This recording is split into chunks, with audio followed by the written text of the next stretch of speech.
सुंदरता का घमंड। एक समय की बात है, एक छोटे से नगर में रूपा नाम की एक युवती रहती थी। रूपा अपनी सुंदरता के लिए पूरे नगर में प्रसिद्ध थी।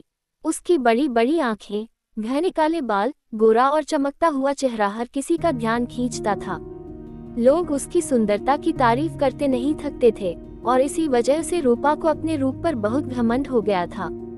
रूपा हर समय अपनी सुंदरता को लेकर सजग रहती। वह महंगे कपड़े पहनती, सुंदर आभूषणों से सजी रहती और आईने के सामने घंटों बैठकर खुद को निहारती। रूपा को यह विश्वास हो गया था कि उसकी सुंदरता ही उसकी सबसे बड़ी शक्ति है और वह हर किसी से बेहतर है। वह अपने से कम सुंदर लोगों को तुच्छ समझती और उनकी आलोचना करती। सुंदरता का दिखावा। रूपा का स्वभाव ऐसा हो गया था कि वह हर जगह अपनी सुंदरता का दिखावा करती। नगर के बाजार में जाते समय वह ऐसे चलती मानो सारा बाजार उसी के लिए बना हो। लोग उसकी सुंदरता को देखते और तारीफ करते, लेकिन धीरे धीरे लोग उसकी घमंडी प्रवृत्ति से परेशान होने लगे थे। उसकी सहेलियां भी उससे दूरी बनाने लगी थी, क्योंकि रूपा हमेशा अपने रूप का बखान करती और दूसरों की सुंदरता का मजाक उड़ाती। रूपा को ये समझ नहीं आ रहा था कि उसके आसपास के लोग अब उससे क्यों दूर होते जा रहे हैं। उसका मानना था कि उसकी सुंदरता के कारण लोग उससे जलते हैं और इसीलिए वे उससे बात नहीं करना चाहते। घमंड का परिणाम। एक दिन नगर में एक बड़ा मेला लगा। मेले में दूर दूर से लोग आए हुए थे।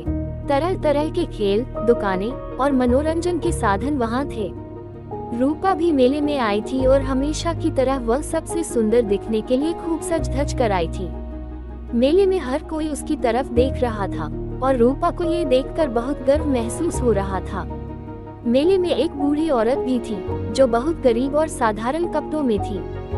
वह औरत एक दुकान के पास बैठी थी और उसके कपड़े बहुत ही फटे पुराने थे। लोग उसे देखकर हंस रहे थे और उसकी हालत पर ताने कस रहे थे। रूपा ने भी उस बूढ़ी औरत को देखा और अपनी सहेलियों से कहा, देखो कितनी भद्दी लग रही है।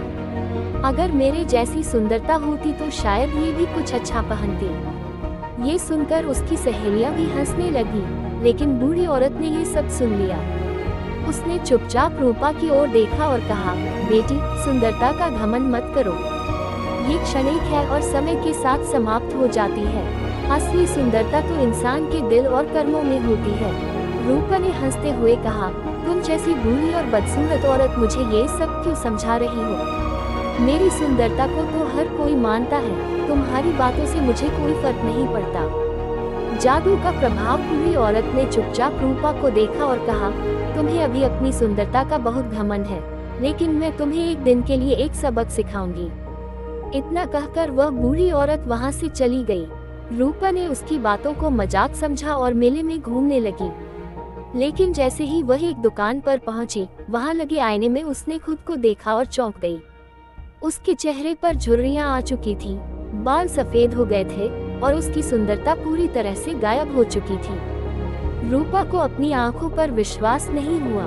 वह दौड़कर दूसरे आईने के पास गई, लेकिन हर जगह उसे वही बूढ़ा और थका हुआ चेहरा दिखाई दे रहा था। रूपा का मन बहुत घबरा गया। लोग जो उसे पहले देख रहे थे, अब उससे नजरें चुराने लगे। कुछ लोग उसका मजाक उड़ाने लगे और उसकी सहेलियां भी उसे देखकर वहां से चली गईं। अब कोई भी उसकी सुंदरता की तारीफ नहीं कर रहा था। रूपा ने अपनी सुंदरता खो दी थी और उसके साथ ही उसका घमंड भी टूटने लगा।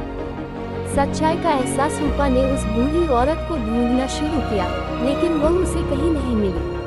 पूरे दिन रूपा परेशान रही, क्योंकि उसकी सुंदरता अब लौटकर नहीं आ रही थी। शाम तक वह थक हार कर घर पहुंची और आईने के सामने बैठकर रोने लगी। उसे एहसास हुआ कि उसकी सुंदरता क्षणिक थी, लेकिन उसने इसे ही अपनी पहचान बना लिया था। वह अब सोचने लगी कि उसने कितने लोगों का मजाक उड़ाया, उन्हें तुच्छ समझा और खुद को उनसे बेहतर समझा। अब जब उसकी सुंदरता गायब हो गई थी, तो उसे कोई पहचानने को भी तैयार नहीं था। उसे उस बूढ़ी औरत की बात याद आई कि असली सुंदरता दिल और कर्मों में होती है, न कि चेहरे की चमक में। माफी और सुधार। अगले दिन सुबह रूपा ने देखा कि उसका चेहरा फिर से पहले जैसा हो गया है। उसकी सुंदरता वापस आ चुकी थी, लेकिन इस बार उसके मन में घमंड की जगह विनम्रता और सच्चाई का एहसास।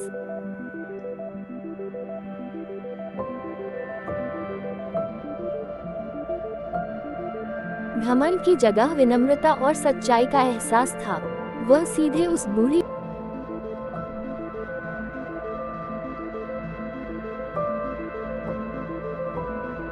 घमंड की जगह विनम्रता और सच्चाई का एहसास था।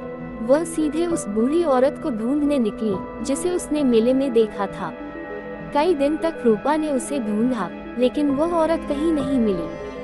रूपा ने अपने मन में ठान लिया कि अब वह कभी अपनी सुंदरता का घमंड नहीं करेगी और दूसरों का मजाक भी नहीं उड़ाएगी। उसने लोगों से माफी मांगी और उन सभी की मदद करने लगी जिन्हें उसने पहले तुच्छ समझा था। कहानी से सीख। इस कहानी से हमें ये सीखने को मिलता है कि सुंदरता का घमंड क्षणिक होता है और इसका कोई स्थायी महत्व नहीं है। असली सुंदरता इंसान के दिल, विचारों और कर्मों में होती है।